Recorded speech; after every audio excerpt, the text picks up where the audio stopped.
Tonight, I'm going to talk about that period which shaped the United States and made it what it is.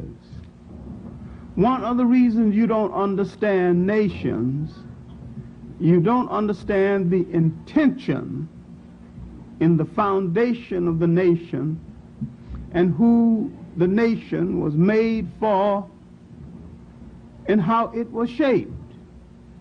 I'm going to deal with the period 1776, the American Revolution and aftermath. I'm going to end on the eve of the Civil War. This is the period when the intention of the nation was shaped to be what it is today. You have a lot of assumptions about this nation because you have not understood how it was shaped and who shaped it and what they shaped it for. All right, let's look at the American Revolution and see what the American Revolution was about. It was not about the liberation of anybody. It was a family dispute between a younger branch of English-speaking people and an older branch of English-speaking people.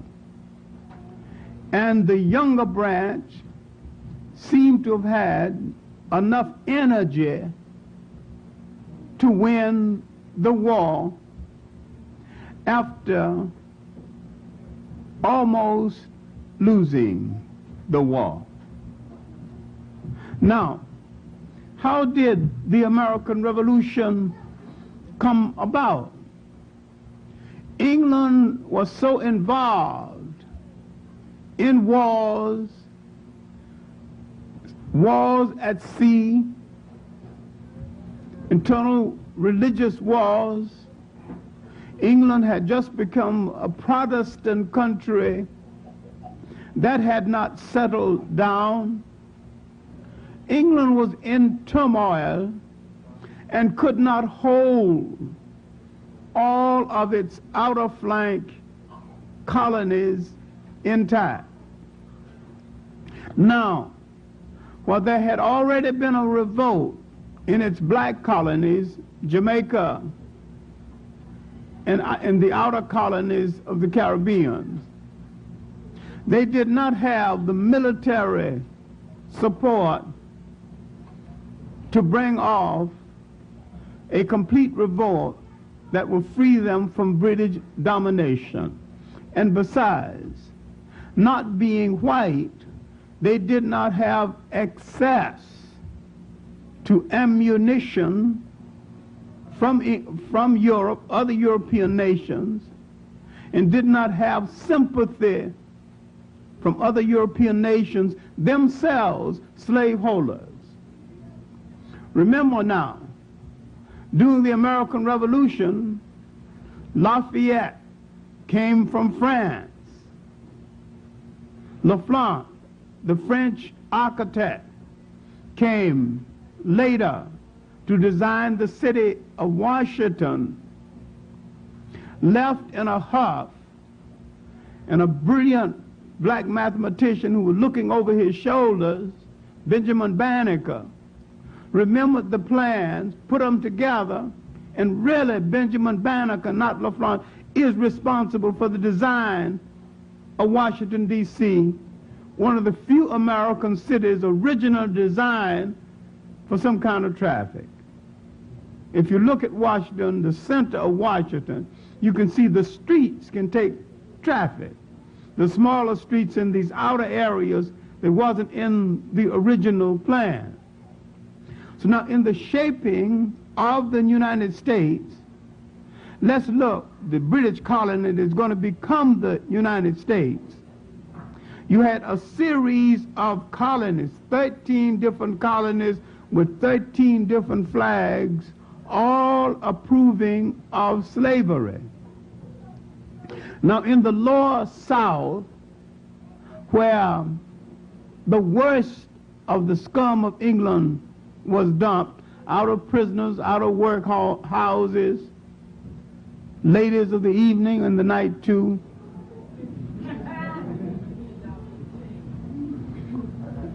slavery was forbidden for a while.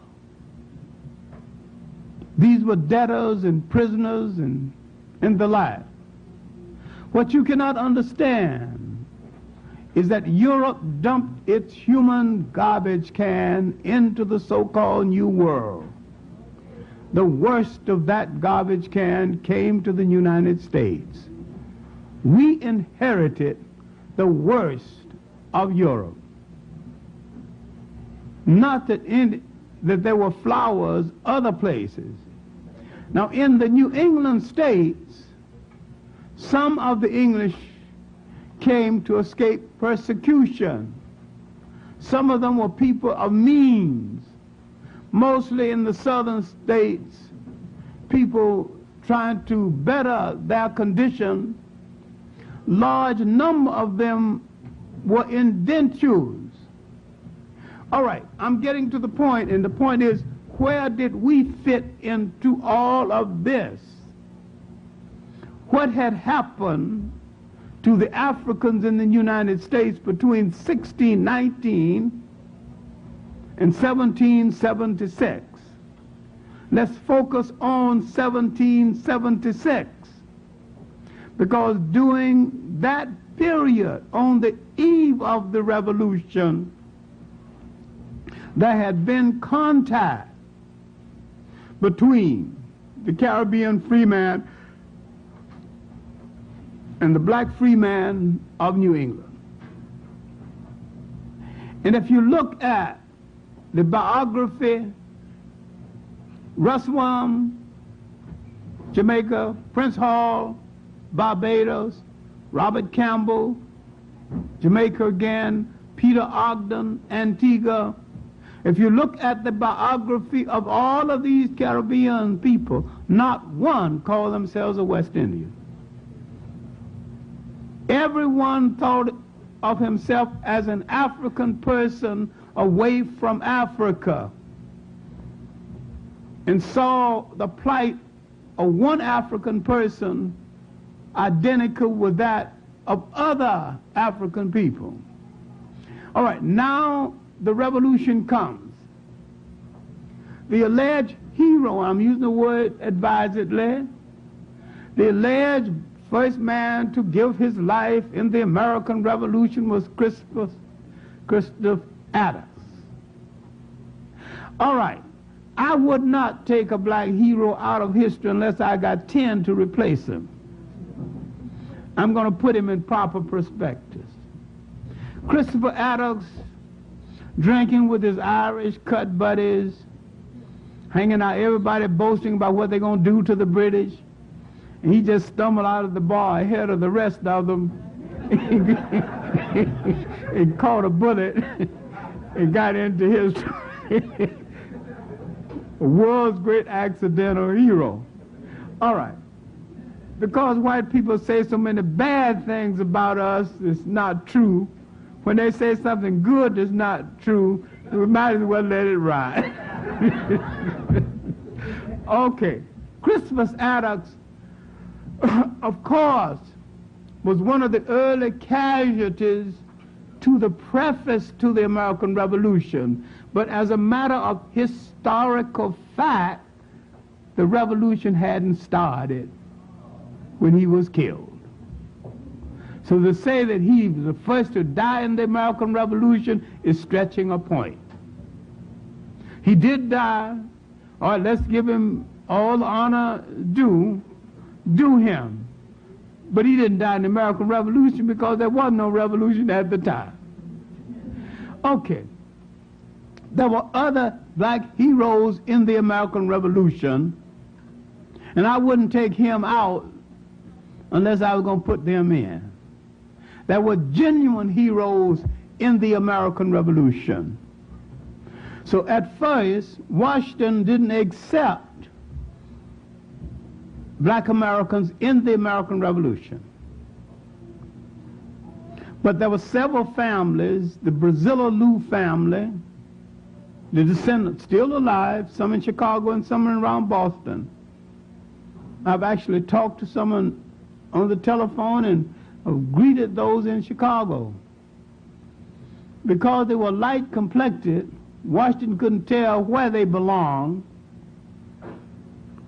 So they fought right straight through the American Revolution. But now, the second brutal winter, Washington turned to a black friend, James Fortan. James Fortan was a tent maker and might be the first black middle class person of considerable wealth. And he told Fortan of the difficulty of the last winter, and he looked at some of the heavy wax matted tent cloth. And he said, the tent cloth you are using is much better than the cloth in our breeches. Now, Jim, suppose you make some breeches out of that cloth, and the breeches made by James Fortan helped to save Washington's army during the second and the third, the last winters of the American Revolution. Peter Salem saved his life at one point near the end of the Revolution. There was an attempt to poison Washington and Francis Tavern. Samuel Francis, who owned the tavern still exists down around Wall Street area, was of Caribbean descent, a Caribbean free man, and his daughter Phoebe noticed the attempt to poison Washington, because that's where Washington went to eat. And she told Washington's intelligence, and that saved Washington's life. Okay, Washington took a liking to Francis. Francis, after Washington became president, and he became steward to Washington, and Francis, being a good cook and a restaurant man, began to invite people to the White House to have special food on Washington's birthday. This is the origin of Washington's birthday, by this Caribbean restaurant man. Now, because he was light complected, the assumption is that he was white. There's no proof that he was white. His daughter Phoebe seemed to have taken more from her mother's side. And there wasn't much question that she belonged to us. Well, she saved Washington's life, and when some major tried to play up to her romantically to cover up the secret of the attempt to poison Washington, she wouldn't buy that angle. All right. Now, the second year of the war, Washington began to accept blacks in the army. And they began to distinguish themselves in a number of the battles in the American Revolution. A woman, Deborah Gannett, disguised as a man and fought in the American Revolution, a black woman, 9 months. And when they discovered her and discharged her with a pension, all this is recorded, they gave her a certificate of virtue. I'm saying that that was the worst thing they could have done for her, because her virtue wasn't even being questioned. And she didn't need the certificate. No one had thought about that one way or the other. She had to have same quarters with men and same bathing facilities with men, and for that 9 months, they said that she behaved like a lady and kept herself in a manner befitting the best of ladies. I don't know why they had to say that. They had to left it alone. Nobody would have thought about it. But be that as it may. Be that as it may, this was an outstanding black woman in the American Revolution. Also of mixed parentage. Now we have to do something which we haven't done. We haven't made an assessment of Africans of mixed parentage who were great patriarchs for our cause and who went on the other side with their light complexion and brought back secrets that damn near saved us in many occasions. We have been dealing with the cop-outs so much. We haven't even dealt with those who endangered their very lives in behalf of the black side of the family. Now, there were a number of others in the American Revolution, and my main point is that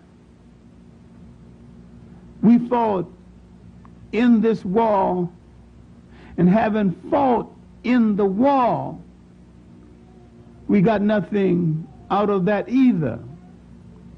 When Washington proposed to some of these families that they send someone to fight in the war, when some of these aristocratic families did not want to send one of their sons, they sent a slave instead. And they sent the slave with the promise that after the war, the slave would be free. Now, while we know so much about this, there is an almost classical book with a title that offends me a little bit called The Negro in Colonial New England by Lorenzo Turner. Now, and yet it's the best documentation on the subject. The most scholarly documentation could be Benjamin Quarles' The Negro in the American Revolution. But here you have case histories of blacks who fought in the American Revolution. It is from one of these case histories that I get the story of Manny's Sam. This black New Englander fought in the American Revolution. His master, he was a slave, his master was probably named Manny, and Sam is the only name they gave him. So he fought in the American Revolution. No doubt he endeared himself to his white comrades who taught him how to read and write while he was in the army. When he came out and they tried to re-enslave him, he took it to court. And all of the veterans who had fought with him came from Massachusetts, Connecticut, and all the states around to be moral support during the trial. All he needed was moral support. But with his rough-hewed language that they had taught him, now he could read and write. He petitioned the Massachusetts court for his citizenship and his right to be a free man. And his petition is a great piece of American literature that could be printed separate and distinct from the trial and read as a piece of literature.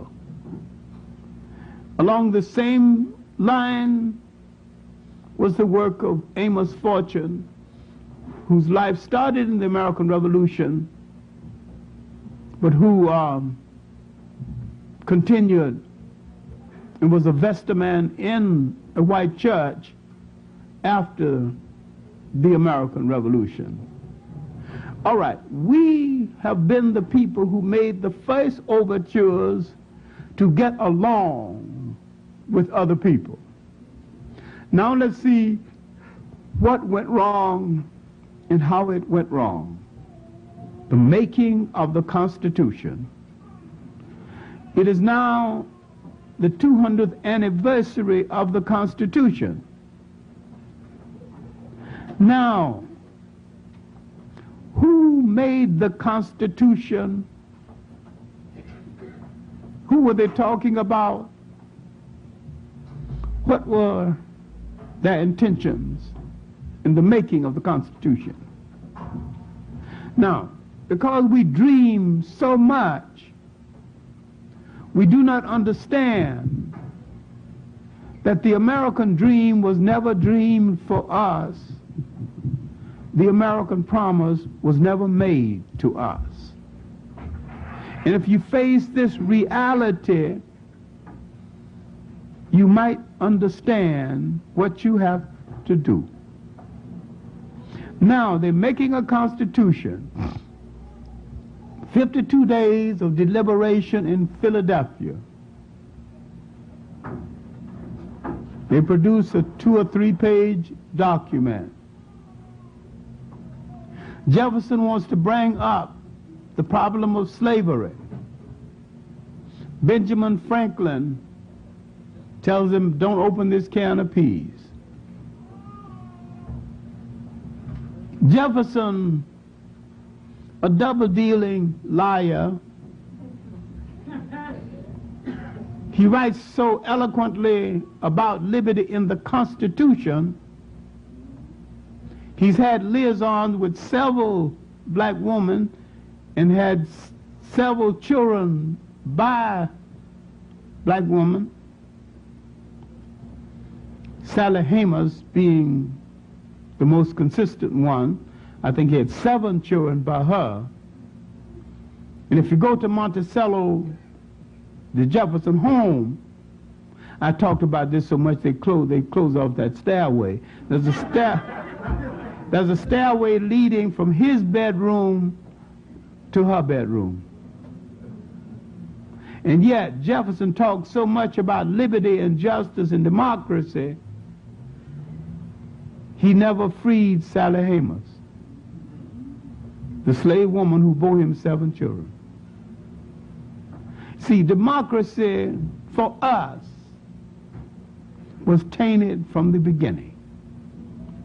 Now, in the making of the Constitution, the Southern makers of the Constitution had a large non-voting constituency. Now, the Southerners were elected based on that constituency. They would not give the Southerner full credit for the slave, so they declared the slave to be 3/5 of a man. There is nothing in American literature, there is nothing in the amendments to the American Constitution that ever said you are a whole human being. Every black man, including me, who ever paid taxes, is paying taxes under false pretenses. We should never have paid any taxes, because it was taxation without representation, and still is. Now, in the whole concept of 3/5 of a man, many Southerners came to office based on the fact they had so many slaves in that constituency, though non-voting. So we see now the nation is shaping itself. Now, in essence, who was the nation shaped for? And remember this, and I'll repeat it if you don't understand it. This nation was made for originally free white Protestant males, middle class and up, those who agree with the prevailing political status quo and who own property. And when they say in this country, liberty and justice for all, that is the all they are talking about. And they are not talking about women, they're not talking about Catholics, and they are not talking about Jews. Now you can play behind and be a servant to the power of the white male Protestant, but he will always be the dominant power in the country until he acknowledge and put in law and action that this country was meant for someone else other than himself. When someone asked recently whether the Constitution still prevails, Robert Harris, a professor at Cornell, asked, I hope not. I hope it don't still prevail. I hope there have been some changes. All these amendments, they still mean what they said originally. The president means what they said originally. This debate over this judge is what they said originally. But there are non-Protestants, whites, or pseudo-whites, who many times get a leverage by supporting the Gentile establishment and by rendering a service managing us.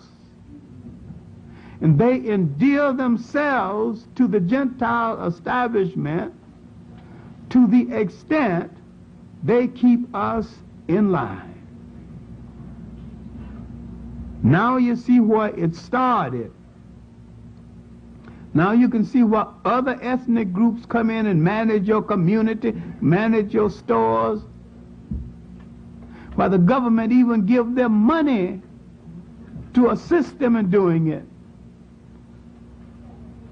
And why you are not the resident entrepreneurs in your own community. Now, I believe you can take back all of this community, any community, once you're organized to do so, and once you understand the global importance of African people in the world. You could actually do it. But you're so mesmerized by other people, you assume there's something magic about running a store, marketing food, and turning wheels in Clarke's and mechanics. And you forget that you did it first before they had shoes or lived in houses that had windows.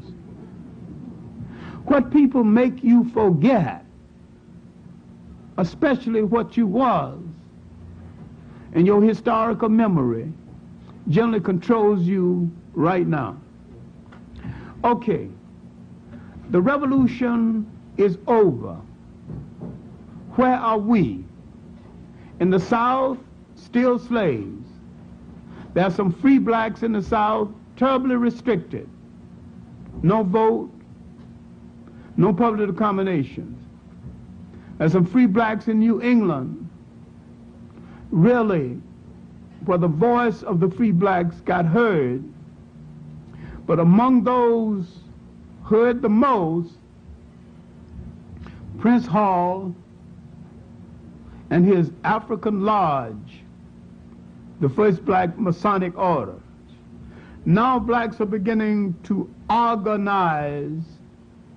They're beginning to express themselves in poetry, They're beginning to express themselves in the slave narrative. They're beginning to question whether they go to the side door or the balcony of churches. Soon, Richard Allen, James Varick would challenge the white church, and they would find the AME. Now the independent black church is on the way. You've got independent thinkers now. And we are approaching the 1800s. And as we approach the 1800s, we have the semblance of a church organization, the semblance of literary organization, the semblance of a protest movement. Now, as we came into the 1800s, let's look at that first half of the 19th century. Because this, in my opinion, was the most dynamic period in the history of black America. It was the most dynamic period because these blacks were clear about what they wanted to do and what they had to do than you are right now. They didn't have a whole lot of hang-up illusions that you've got right now. They weren't thinking about integration. They were thinking about surviving as a people. In the late 90s, 1790s, a sea captain began to take blacks back to Africa using his own ships. Now, can you imagine now a sea captain with 3 ships doing trade on the sea of the world in the 1790s, and today we don't even own a decent rowboat? A master sailor with other sailors at his disposal. Now, as we came into the 1800s, more slaves escaping from the South, the birth of the slave narrative, a special kind of American literature. Finally, the Douglass School, Frederick Douglass, would begin publications. But 1800 itself, the first massive slave revolt, Gabriel Prosser in the Carolinas. Now you're beginning to see organization. Along with this kind of organization will be a different organization in the North. People are coming together. Martin Delany, Frederick Douglass, the great minister Henry Highland Garnett. Poets are coming together, especially the great woman poet Elaine Wilkins Harper, Phyllis Whitley's period, and I don't dwell on that because I'm not a great Phyllis Whitley fan. I thought she misread history itself, but be that as it may. The importance of Phyllis Whitley is that she wrote. Women wasn't writing much poetry during that period, good or bad. The fact that she wrote fair poetry. And has some atrocious lines in some of them. One that turned me off is that, I'm glad God took me from my pagan land, taught my pagan heart to understand. She didn't come from no pagan land. Africa was no pagan land. in her tribute to George Washington and to some lord. Well, the fact that I'm not a Phyllis Whitley fan is established, so I can go on. But during this period, a slave on Long Island produced the first cynical poem. And the poem went, "My old master promised me when he died he set me free. Lived so long his head got bald, got out of notion of dying at all." So this is the beginning of cynicalism in black poetry. So I didn't believe it.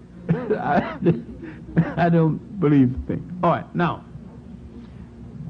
the black founding fathers as against the white founding fathers that Lerone Bennett writes about so beautifully in his work Before the Mayflower. And the thing about Lerone Bennett as against John Hope Franklin, John Hope Franklin packs in a lot of historical information, but John's writing is so dull. I didn't say it's incorrect. It turns you off. Lerone Bennett is not as scholarly as John Hope Franklin, but Lerone Bennett makes the language sing. And he don't turn you off a bit. You read all it, pick up his book, you read the whole thing. John Hope, you go to sleep, all these facts so packed on, without interesting explanation. But I think in Lerone Bennett's work, Before the Mayflower, in another work called The Shaping of Black America, the first two chapters, White Servitude, in the second chapter, First Generation, dealing with the first blacks to be brought to the United States. All right, now, let's look at the early period of Douglass. Let's look at the black giants, the people that Lerone Bennett called the black founding fathers. Better men, stronger men, true to democratic promise than the white founding fathers. Douglass, Allen, who founded the Independent Black Church, along with James Varick, the founders of our large organization, Prince Hall, the role then of the Caribbean free men who came to the United States, the nationalist writings of Martin Delany, sometimes referred to as the father of black nationalism. He said that to Douglass, "I'm glad God made me a black man." And Douglass, who was part white, said, "I'm just glad God made me a man." All right. Now we're into the period where we're finding our voices. We're into the period when Douglass would write his famous narrative. Other slave narratives would be written. Now there's another famous slave revolt, this time in Virginia. Denmark Vesey, a black free man who had known languages. An unfortunate circumstance would literally hold up the revolt. When you study slave revolts in this country, this was the best planned slave revolt. Everything worked against it. The horses that were supposed to be in one place stampeded and wasn't in the place to take the men to another place. rain and the bridge got washed out, and they couldn't contact the people on the other side. The circumstances tend to work against him. His secret keepers, while they kept the secret, they themselves couldn't connect. Yet when they caught him and tried to force a confession out of him, he told them nothing. And from his silence came the spiritual. He never said a mumbling word. In other words, he didn't give nobody's name away. Now, black expression is taking a new turn. It will take a dramatic turn 1829. Here we need to pause a little bit,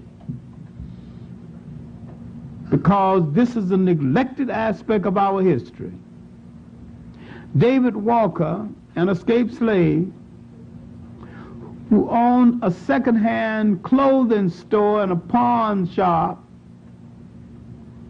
began to write an appeal to the colored people of the world. Now, David Walker could well be the first Pan-Africanist in literature.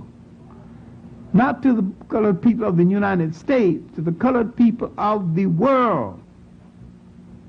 And if you listen to the record that Malcolm X made last, one of them, called Message to the Grassroots, and read David Walker's appeal, David Walker was the forerunner of a Malcolm X.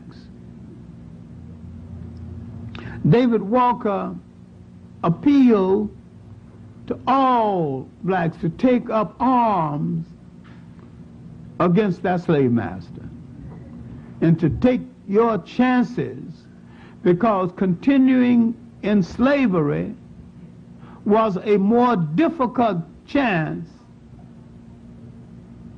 than gambling with your life with the hope of freedom.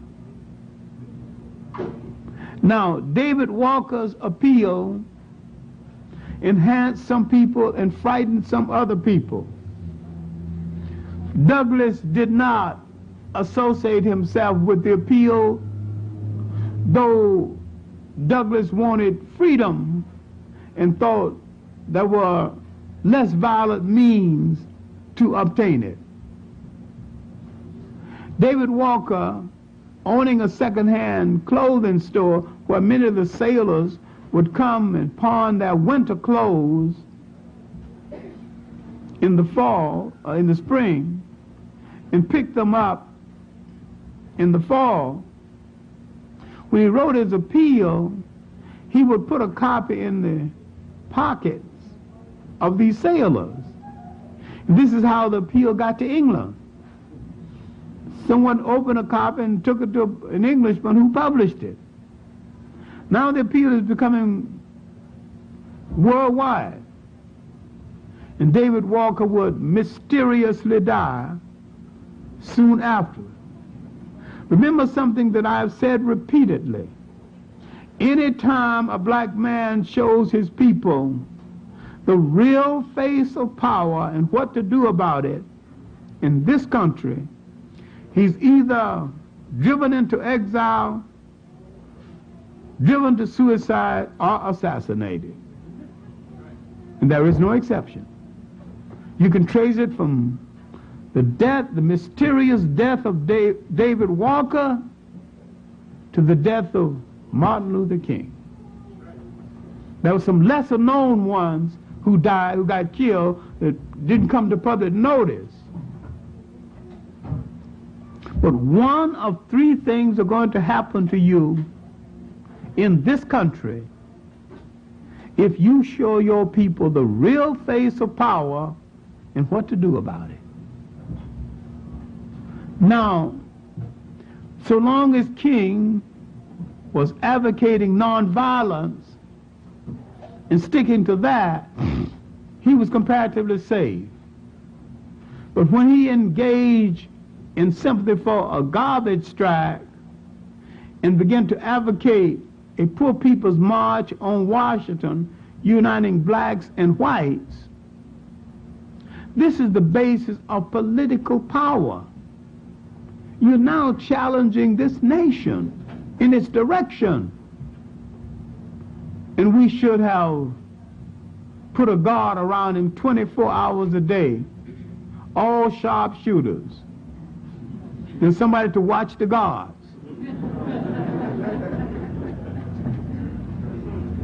We are people lacking in suspicion, overly trusting, nearly always the wrong people.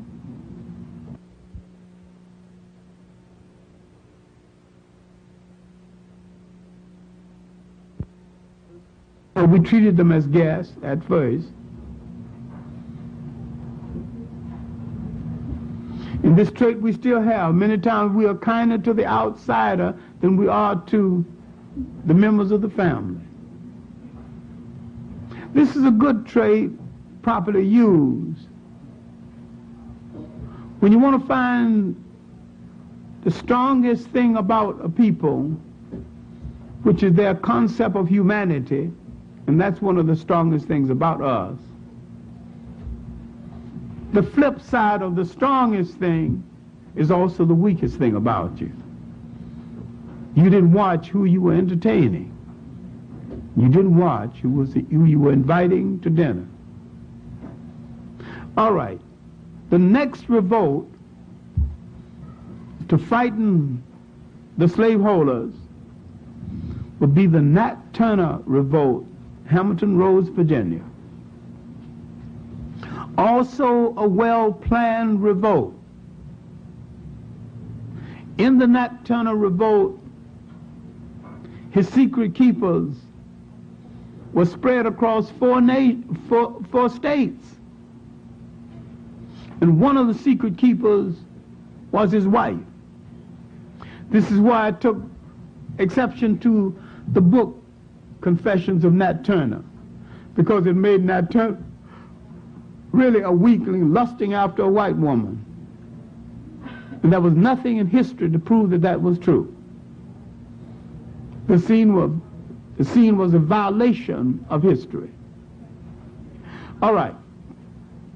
Nat Turner's revolt probably caused more fear in slave owners than any other revolt. And what Nat Turner's revolt was inspired by, in part, was the revolt in Haiti. Finally, black sailors going between the United States and the Caribbean islands heard that somewhere on an island, slaves had revolted and set up a free nation. When that information got back to the United States, some blacks thought they could do the same thing. It was a different lay of land, and given the circumstances, they could not have done the same thing. The fact that they thought they could do the same thing was an act of bravery and an act of courage. In Haiti, you had a black majority. You had Haiti's everlasting hills. And if you go to Haiti and Jamaica, you would wonder how anybody stayed a slave anytime. Because you can go up in those hills and you can look down, you can see what's coming up at you, but what's coming up at you can't see you. And some good rocks properly tippled down would discourage them. And there's plenty of rocks on those in those hills. And throw down enough big rocks, they'll change their mind. Because those hills are fortresses, and great fortresses. We didn't have that. We didn't have running space. We were on level ground too many times. We didn't have access to the forest. We couldn't get to the hills, although we were in a part of the country that had no appreciable hills. But the Nat Turner Revolt had said something to this nation about the ability of the slave to sustain a long revolt. Finally, when they captured Nat Turner, tried him, the most unique thing Nat Turner did was this bogus confession. In this confession, he told about every member of his group that he knew was dead. If he was absolutely sure he was dead, he'd talk about it. But if he escaped and still alive someplace, he didn't have nothing to say. When this white man who took down the confession, who hated his guts, kept pumping him for more information, asking him, are you sorry about all of this? You know how many people got killed? He kept emphasizing they were white people. And he let it be known that the consequences of a revolt, some people get killed, black and white. And the man persisted. Here Nat Turner in rags, blood dripping all over him, when whites tried to beat him to death before he could get the gallows up while they're building the gallows. Finally, they took him to the gallows, had the rope around his neck. And this white man is still pushing him for questions. Don't you think, aren't you sorry about what you did? Do you understand that you're going to die? Nat Turner bravely tilted his head and looked at the fool and said, didn't Christ die? That was the end. He just went on like a man. No weeping, no crying, no begging nobody to spare his life at all. He said, didn't Christ die? Then they hung him. But they ain't hung no crying man. They ain't hung no man begging for his life. He gave it up for a cause. He understood that before he started, that he would have to give it up. Now, the Nat Turner revolt brought into being large numbers of laws, black codes, all kinds of codes. Douglas's voice is stronger now. A period in black America often forgotten is emerging now, the convention period, what is called the Negro Convention movement. We have always been and still are the meetingest people in this country. We began before slavery to call meetings. And those free blacks were calling meetings, debating things. They'd created a literature, they'd created a church. Now they'd created a convention movement. Let's have a convention. Let's eat and talk.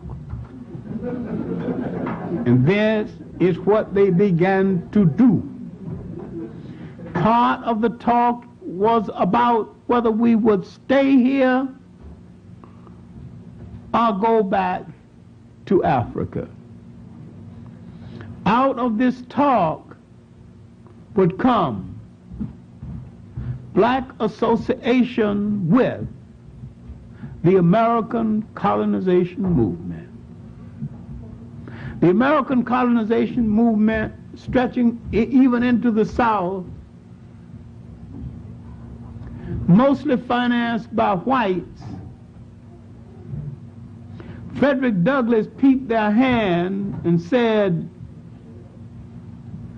if you whites want to give blacks free trips back to Africa, why don't you free some slaves and give them the trip? I think they would enjoy it more. Frederick Douglass saw that they were trying to get the free black out of America, especially the agitators. So Frederick Douglass, while not against people going back to Africa, was against the white control colonization movement. If you understand the colonization movement and how it was organized by liberal whites and some hypocritical whites who merely wanted to use the organization as a listening post to feel the pulse of black America, if you understand that, you'll understand the NAACP right now. A lot of people think the NAACP started out as a black organization. Then you haven't read the history. Started off as a liberal white organization, and they invited blacks in on their terms. And they're still mixed up based on the fact that people haven't studied foundation. When you understand what is at the foundation of something, then you can understand its intent. All right. Frederick Douglass would contact John B. Russwurm, the alleged first graduate from an American college. It was later proven that there was another black American who graduated from a college a few months earlier. This is not an important item, which one graduated first or last. Well, anyway, I'm willing to let Russwurm have the job because he did such a good job in editing Freedom's Journal, and the other one didn't do much for us, and he got lost in the shuffle, and we never know what happened to him anyway. Russwurm made a major contribution to the literature of the argument for freedom, and his place in literature, his place in our literature of liberation is secure. When he stopped editing Freedom's Journal and decided to go to Liberia as the governor of Cape Palmas province, he established a newspaper, the Liberian Herald, that is still in existence. And his answer to Douglass is that while I agree with you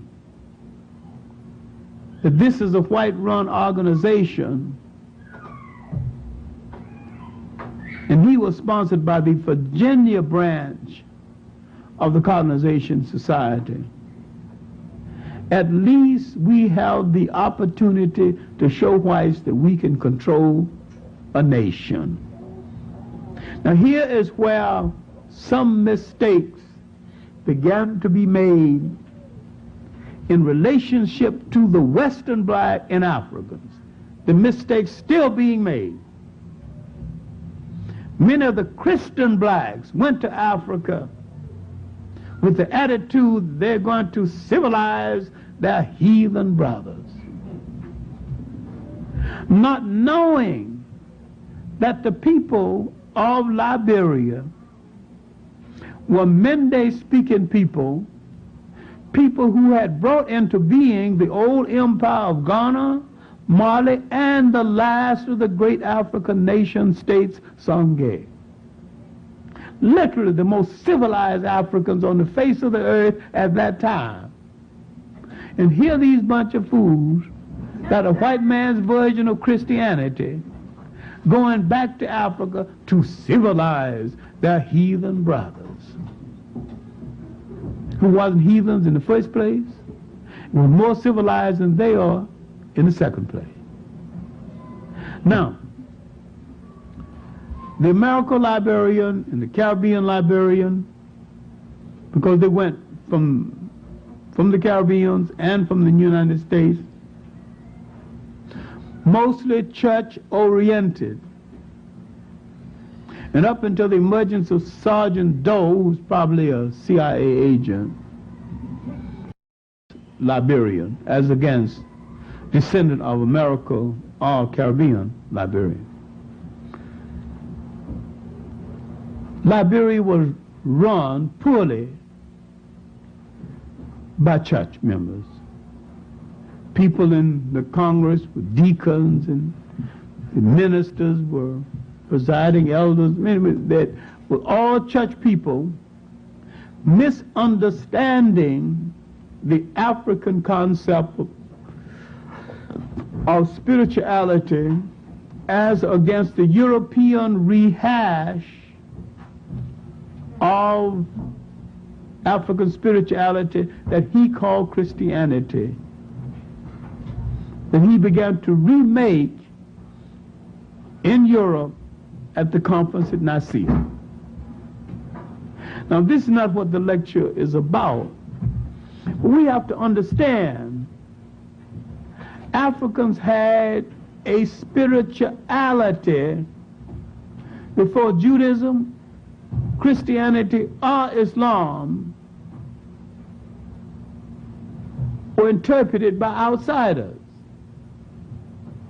And what we are talking about is out of this great body of spirituality in Africa came Judaism, Christianity, and Islam. I'm saying that Africans had the original copy, and they made carbon copies. This is why I'm still willing to refer to it as carbon copies of the original spirituality. Because in African religions, it wasn't departmentalized. It wasn't a Sunday thing. It was a thing that ran through the totality of your life and determined everything in your life, including your diet, your wife, and your child, your village, where you stayed. You didn't go to church on Sunday. Your religion was a part of your life. Your spirituality was a part of your life all of the time. And in this, Africans respected all living things. Everything with life got respect, including the cockroach, including the tree, including running water. You go to Egypt today, they had a god of the Nile called Happy. The Catholic Church would later break this down into saints. The African had an overall spiritual force, and that God had many helpers. All the Catholic Church did just to call them saints. It's like Happy was the god taking care of the Nile.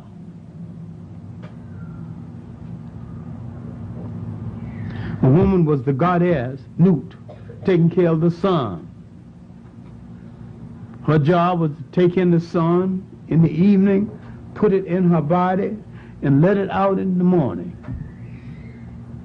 They assigned something to everybody. But that didn't mean that they did not believe in the oneness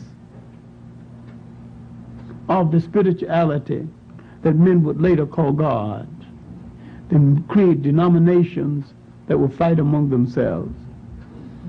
There wasn't but one overall spirituality taking care of everything. Before someone broke it down into religions and denominations. That was probably man's highest hour of spirituality and purity on this earth. Everything had a soul, including the dog or the pig. It was the highest hour of respect for humanity, too. All right, now let's get back to the end of this first half of the 19th century. What do we have now in motion? We have the embryo of American industry. You have the beginning of the experimentation that's going to be the cotton gin.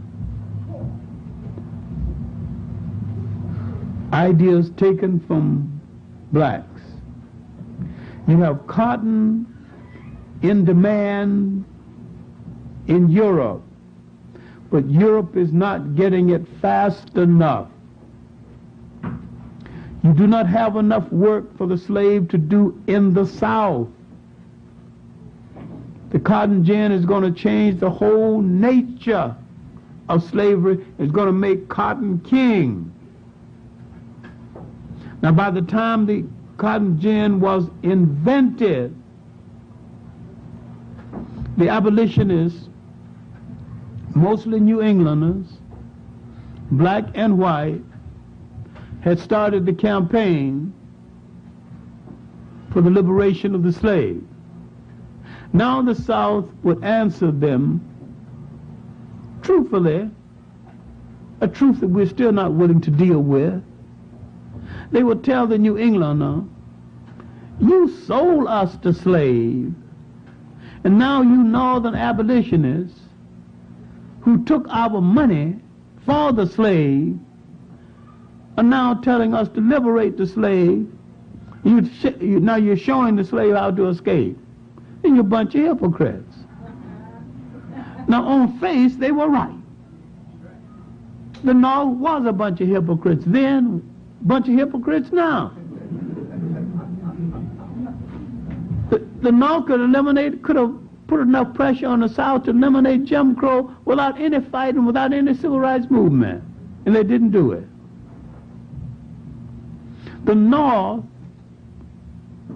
the industry of the North, the money of the North, was gaining more and more control over the South. Literally a stranglehold on the South. Now the South is beginning to demand a greater share of the wealth of the country. But the way they arranged it, the New Englanders who had produced the industry would refine the raw material, mostly coming from the South. They wanted to keep the South agrarian in farms. They wanted the woods from the South, the hides from the South. But the South partly willing with the agreement that you leave my labor supply alone. That without slaves, I can't even send you the raw material with the same degree of profit that I've been sending it to you. Now the argument is between two branches of English-speaking people. Now if you think white people fought a war for 4 years, cutting each other apart for you, then it wasn't water you was drinking this morning. You just picked up the wrong glass. They not only didn't do it, they would not have done it. Slavery was now becoming an emotional issue, an issue for debate between two men who did not believe and said publicly, repeatedly, they did not believe that the slave would ever be the social equal of other people, that he would ever fit into the society. And the person who said it best and said it more often was Abraham Lincoln.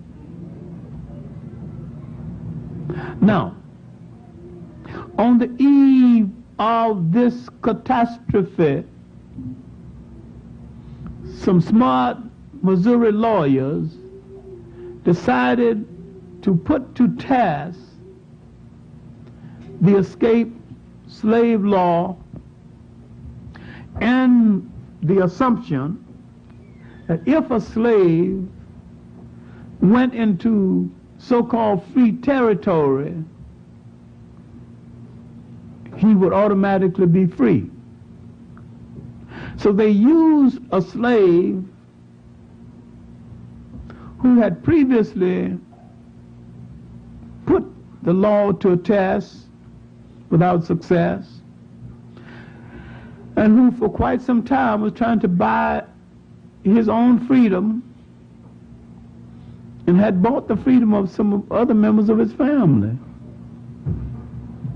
but had not accumulated sufficient money to buy his own. What looked to be a mild Uncle Tommy's slave called Dred Scott. Dred Scott was an activist against slavery before. Whether those who chose him to make the test case knew it or not is something history hasn't revealed to us. But Dred Scott was no mild, inactive slave, peaceful in slavery. So they went through the trial. The trial got the attention of the whole nation because the way the trial went would determine the condition of slavery in the United States. Finally, the trial is over, and the decision comes from the Chief Justice, Taney. Who is Taney? You've got to understand this. Taney is a second-generation Irish. His own family had been indentures, white slaves. Now, he is rendering a decision against a black slave. And that decision he rendered in 1857 still holds for this nation. And you'd better remember it. He said, no black man has any rights that a white man is bound to respect. That is the global approach between black men and white men this very day. No matter what the law is, you only have those rights he chooses to respect, and none he feels bound to respect. That's what Howard Beach was about. That's what the debate with this judge is about. That's what our life in this country is out of kilter with the rest of the lives of people, and we are a nation within a nation searching for a nationality.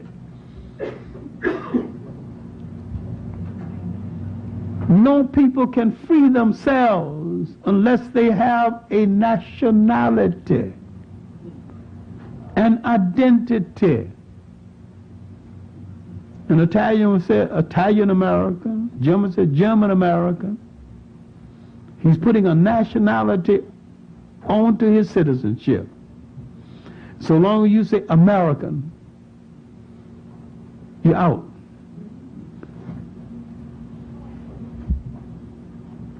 I'm a Caribbean person, I'm a Britisher.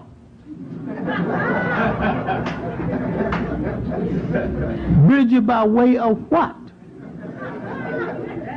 Who made you a Britisher? You wasn't no Britisher when they brought you out of Africa. And we weren't no Americans when they brought us out of Africa. The name of a people must always relate them to land, history, and culture. And anytime a people give you their name, if the name fails to reflect a relationship to land, history, and culture, you have called them out of their name, and they are confused about the role of a people in the world. No people can establish themselves in the world until they relate to land, history, and culture.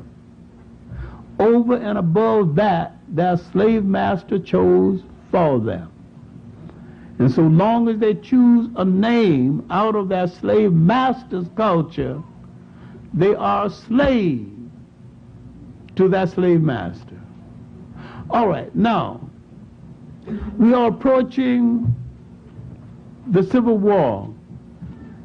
The black abolitionist has done great service, many times greater than the whites. John Brown has approached Frederick Douglass to join him.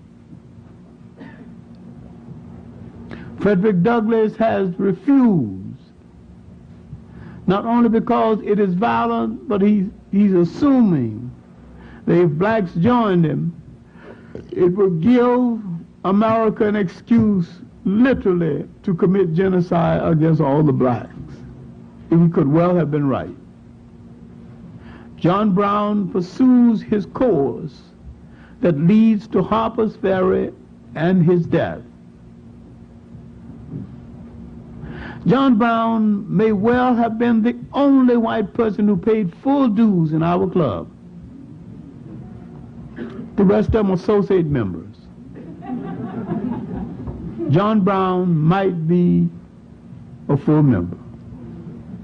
And the only way to be a full member, you got to lay it on the line, and if necessary, give it up. All right, now we are approaching a period in history when America is made facing a catastrophic civil war that will remake the country. We would, of course, fight in that civil war in large numbers, and we would distinguish ourselves. After the Civil War, we would put down old troubles and pick up some new troubles. And the new troubles are still with us and stayed with us through the end of the second half of the 19th century. That's what the next lecture is going to be about. Thank you very much.